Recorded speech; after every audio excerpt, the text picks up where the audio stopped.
Et puis, nouvelle mission pour l'Agence spatiale européenne. Elle pourrait lancer dès aujourd'hui un satellite appelé Hera. Sa mission, c'est voir comment mieux protéger la Terre des astéroïdes. La NASA avait réussi à en faire dévier un. L'ESA veut aller plus loin avec l'aide de plusieurs scientifiques belges. Thomas de Tourbe, Julie Rans et Kamel Azous. C'est à 11 millions de kilomètres de la Terre que le satellite Hera doit se rendre. Sa destination, ce système composé de 2 astéroïdes. Car en 2022, la mission DART de la NASA avait réalisé l'exploit de percuter le plus petit d'entre eux et de le dévier de sa trajectoire. 2 ans plus tard, Hera a un objectif, celui d'étudier cet astéroïde après l'impact. Dévier un astéroïde, donc l'impacter, c'est donner une force à la surface de cet astéroïde. Après, la manière dont il va réagir à cet impact dépend de sa structure interne et dépend de sa propre densité. Et donc, il faut comprendre la structure interne de l'astéroïde et sa densité.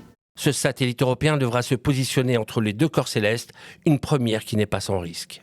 Une des grandes difficultés est liée au fait que l'orbiteur, effectivement, va subir l'influence du champ gravitationnel des 2 astéroïdes à la fois. Et donc, naviguer gravitationnellement est beaucoup plus compliqué qu'autour d'un corps unique. Le rôle de la Belgique est primordial dans cette mission spatiale. Ce sont des scientifiques de l'UC Louvain et de l'Observatoire royal de Belgique qui ont calculé toutes les trajectoires. Ils ont également développé un instrument de mesure qui doit atterrir sur l'astéroïde. Ce serait historique. Comme le champ gravitationnel de l'astéroïde est très très faible, il n'est pas exclu et il est même probable que l'atterrisseur rebondisse. Et puis, il faut pouvoir être paré à toute éventualité pour pouvoir, quoi qu'il arrive, récolter des données de qualité, étant donné cette difficulté. Les scientifiques ont recensé environ 30 000 astéroïdes. Une question s'impose. La menace est-elle réelle alors qu'aucun d'entre eux n'a percuté la Terre depuis l'ère des dinosaures ? Ça fait un peu science-fiction, mais en réalité, ça ne l'est vraiment pas. On a beaucoup de ces corps, ils sont énormément nombreux dans notre système solaire. Et il y en a beaucoup qu'on ne voit pas parce qu'ils sont côté Soleil. Les géocraseurs, ceux qui ont des trajectoires qui croisent celles de la Terre, sont fréquents, sont nombreux. Et il faut qu'on se prépare un jour à l'éventualité.